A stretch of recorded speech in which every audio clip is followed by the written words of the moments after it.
Good evening, and welcome to Having a Drink with Mink, now available in 8 convenient locations. I am your host, Jason Mink. Thanks for dialing us up. I hope you have a nice beverage on hand, as I hate to drink alone. Let's get to it. Knowledge is taken for granted today, as most questions can be answered with the swipe of a few keys on one's phone. However, in the 1980s, information was a precious commodity, amassed through persistence, patience, and sheer luck. As such, many things were simply mysteries to young Mink. Girls, MSG, and whatever the heck this was. At the time, I could only speculate where this lobster-red rubber alien came from. It wasn't until decades later that I learned the shocking truth. The Outer Spacemen, aka the Colorforms aliens, were the brainchild of toy designer Mel Burngrant. Cast in heavy-duty rubber, the figures could hold poses thanks to a wire armature which unfortunately proved susceptible to breakage over time. Released in 1968, there were 7 unique aliens offered, each one stranger than the last. And while the Outer Spacemen were not very successful, they did make an impact. Although you'd have to wait another decade for a little movie called Star Wars to net you another toy line that focused this exclusively on colorful alien creatures. So let's run them down.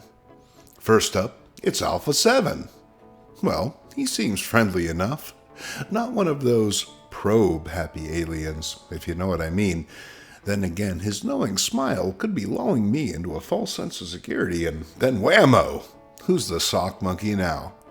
At any rate, he's the smallest of the aliens and comes with a fishbowl helmet and a ray blaster. These pieces are molded in an aqua blue and pop nicely against the green of his skin. The helmet was cast as 2 pieces, allowing it to be removed without having to draw the figure's head through the neck hole, preserving both the paint and the mod 60s aesthetic. Just be careful of the tiny pin snapping, as clear plastic is notoriously brittle. Friend or lunch? It could go either way with Colossus Rex, the man from Jupiter. This guy feels inspired by cheapy sci-fi films of the era, a Prince of Space-type monster, if I've ever seen one.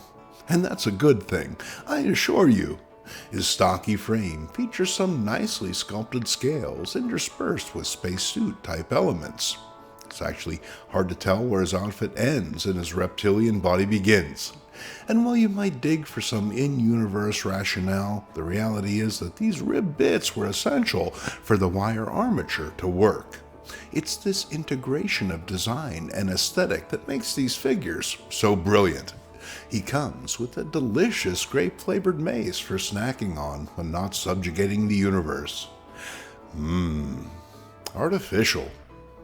Following on, and it's Astronautilus, the man from Neptune. Shades of Cthulhu. This tentacled terror is a triumph from a design standpoint. It's what industry insiders call toyetic, the sort of design that translates seamlessly from page to plastic. And thanks to the bendy wires, the big guy can clutch your other figures in his squiddy appendages. You don't even have to wait until the stars are right.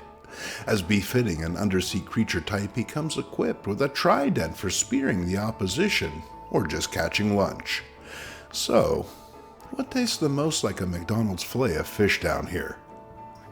After that, we meet Commander Comet, the man from Venus. This guy has a very Pygar from Barbarella thing going on, what with the wings and the Julius Caesar haircut. He feels the closest to the heroic archetype, but there's a blandness to him compared to the other figures in the line. I wonder if that was intentional, as to keep the focus squarely on the aliens. Pygar comes with a bubblegum-hued 2-part helmet, plus a gold crossbow and a set of iridescent eggshell-colored wings for fluttering around. What self-respecting kid wouldn't want Zodiac, the man from Saturn, on their toy shelf? This fearsome, devil-headed being is evocative of old-timey political cartoon art, what with his enlarged cranium and exaggerated features. The color choices are well considered, selected for maximum visual appeal. The atmospheric suit is painted in an eye-catching iridescent blue that looks fantastic against the vivid orange. Included accessories are a very Mars Attacks-looking ray gun, plus a pink scepter for whenever he needs to lead the parade. Don't laugh, he's done it 3 times already this year. He also comes with a very tall helmet of the aforementioned 2-part design. So maybe you're not convinced. Not alien enough, you say. Okay then, meet Electron Plus, the man from Pluto. He's your classic little green man, although they made him blue, probably because there are already 2 green guys in the line. And while I can't place it, I know I've seen an alien just like this guy before. Maybe it'll come to me. His purple space helmet emphasizes the severe face sculpt, deepening shadows around the eyes and mouth to great effect. His ray gun is the only accessory in the line with paint, bringing it more in with his shiny aesthetic. We wrap things up with the mystery figure from the beginning of the segment, the odious Orbitron. I remember stumbling across this guy long ago and having no idea what the heck he was. The fact he's so blatantly based on the Metaluna mutant from this island Earth only amplified the confusion. Good thing Universal's lawyers were out sick that day. From his devil red skin to his Bob Ross style afro, Orbitron has become iconic in his own right. Wait, am I assuming this thing's gender? Crap. You have a lovely goatee, ma'am. There. That ought to fix it. The colorform aliens. Won't you? Next up, old comics. Inevitable, really. It's just a matter of time. We begin with a very tan copy of Amazing Adventures. No joke, it's cookie on the edge of the tray brown. I'm not sure what climatic catastrophe caused it, but I couldn't pass up this Neil Adams artwork in a Bronze Age marvel. And it's those nutty Inhumans, just looking for a place to fit in. Hey, aren't we all? Adams was really at his peak here, the art atmospheric and immersive, capturing the reader's attention in spite of the short page count. Sharing the bill, it's the beautacious Black Widow. Oh, don't mind us, Natasha. Just pretend that we're not here. There's a real push to contemporize the character. Gone are her fishnets and domino mask, replaced by an Emma Peel-esque catsuit and more reality-based stories of urban action. It works all right, very much of its era, although the silly, self-important, melodramatic storylines won't be everyone's cup of tea. Issue 144 of Iron Man not only features the work of artist Bob Layton, but carries his autograph as well. Always a nice bonus. This issue is split into 2 stories, one contemporary and the other set in the distant past. It's a nice change of pace, providing monthly readers with a little variety and new readers a chance to get caught up on the Iron One's origin. The high-tech stuff felt very cutting edge, at the time, heavy on comic book logic with a resolution that works, if you don't think too much about it. The flashback story is a decent modern-day update intended to streamline the title. It's pretty roadie-centric, but that stands to reason. While his donning of the armor was still a ways off, Mr. Rhodes had already become an important character in his own right and was deserving of the spotlight.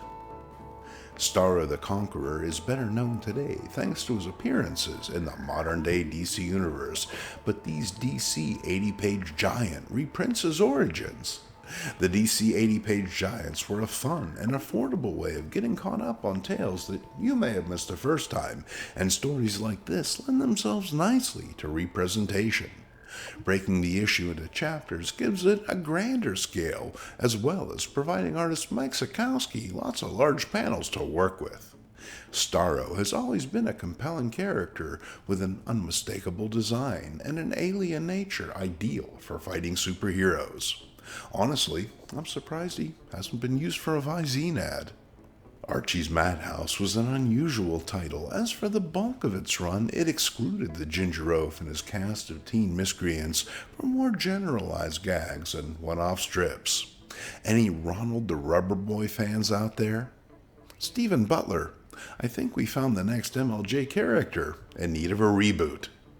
And next up, would you believe that this is a Sabrina the Teenage Witch story?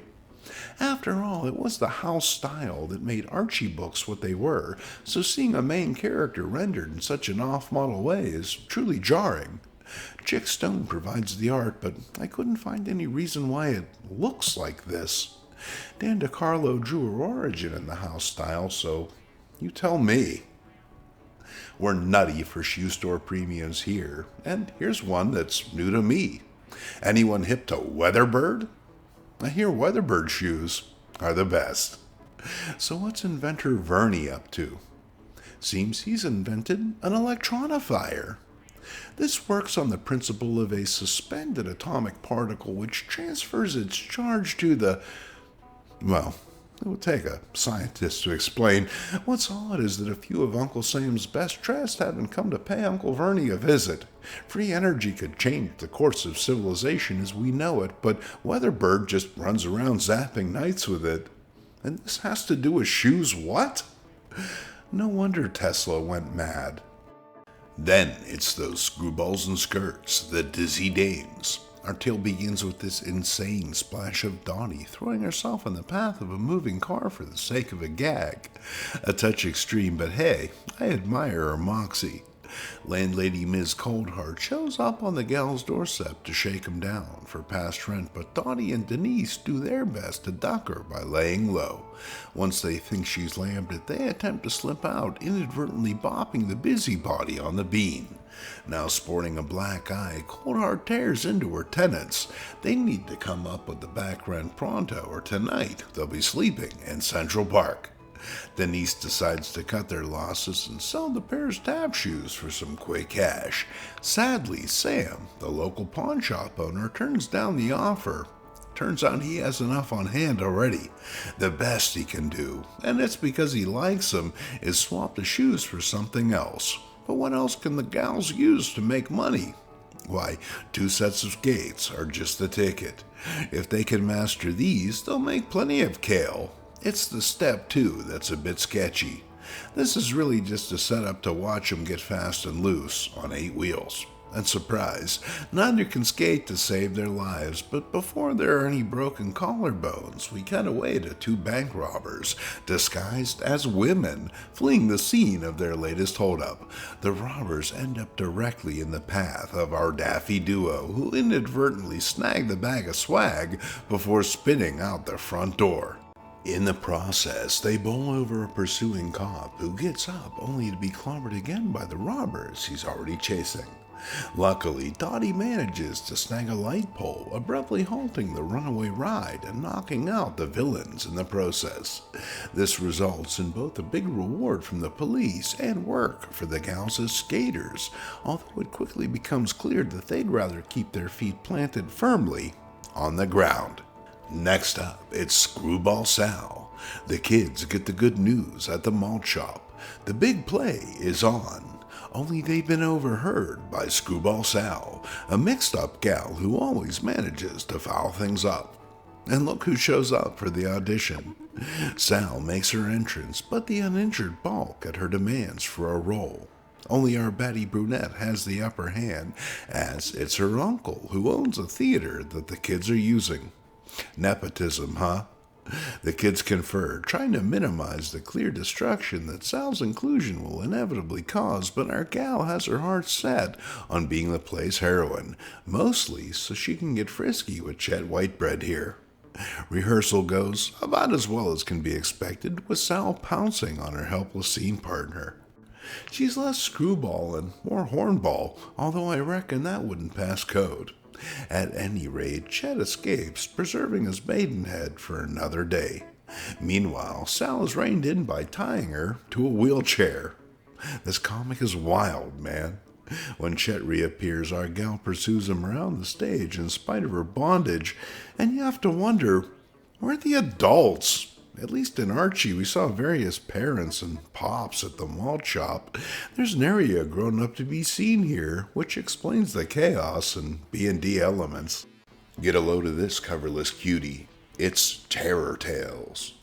Golden Age comics have become my favorites, but affordable copies are hard to come by. So when I find them now, I just grab them. And why not?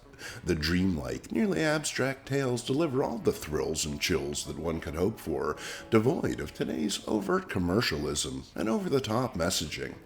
This one features primate-based horror, a well-worn concept that nonetheless resonated with readers. Apes are already pretty disturbing, what with the walking on two legs and poo-flinging and all, so working them into weird pre-code stories is a bit of a no-brainer. Just keep animal control on pre-dial, just in case. Red Seal is one of those Golden Age anthology titles that just give and give. Don't believe me? Well, let's get into it. Paul Gattuso provides the artwork for the Black Dwarf. His is a singular style, raw and exaggerated in that distinctly Golden Age fashion. It works nicely in this noirish thriller about criminal mastermind Domingo, using Haitian zombie blood to control members of high society at a health club. And hey, he's fast for a fat man. However, the Black Dwarf is made of sterner stuff and battles on with the help of partners the human fly and Arsenic, his deadly but beautiful mole. It's frenetic, over-the-top stuff that serves its intended purpose, entertaining without any extraneous jibba-jabba. Nemo's never been a strip that I've been able to get into. While it looks great, its overriding sense of whimsy doesn't sync with my more wry aesthetic. However, I do quite like this panel. Much more of my wheelhouse is Lion Lou, a cantankerous old coot whose tall tales have a wonderfully weird bent. Here he talks about one of them big old skeeters. You know the kind. Only instead of lighting a bunch of smelly, ineffective candles, Lou here traps the pernicious pest in the trunk of an old tree. Running into town, he snags a pair of pliers and bends back the mosquito's beak, ending its winged reign of terror. Leastwise, that's what he told me. The White Death strikes like a ghost in the night, leaving only bloodless bodies, and it's up to Ginny Spears, the Veiled Avenger, to crack the case. This one is mental, featuring Blasto and Krieger, a pair of exsanguinators, draining the blood of city residents in a bid to sell back their plasma to keep them alive. Pretty ghoulish stuff. Posing as Corina Velvet, the Veiled Avenger draws out the bloodsuckers, but not before letting them tap her for a gallon or two. Of course, it all works out in the end, what with the villains offing themselves, rather than face the Avenger's whip-based wrath. As Johnny would say, weird, wild stuff. Last but not least, it's Barracuda. I guess there's room for more than one handsome blonde undersea hero. So what makes the walls of Queen Myrma's palace tremble? Well, the answer lies within the symbol of sin. Savo and his satanic horde boil up from their hidden realm within an undersea volcano and attack the Merman City. Fortunately, Barry and his ward Algie are on hand to rout the devilish invaders, but the fiends escape with Queen Myrma. Using the startling science of the equalizer, they plan on transforming the fair queen into a sea monkey like the rest of them, but our hero isn't having it and drives the demonic horde back, at least for another day. And there's still so much more. The gay desperado, Lucky Coin, Prehistoric Pete. There's just not enough time to talk about them all. But hey, there's always next episode. And with that, we're out. If you enjoyed this show, you can show your support by buying Mink a drink. It's quick, it's easy, and helps us create more of the old comics content that we both love so much. Thanks for joining us. Until the next time, I am Jason Mink.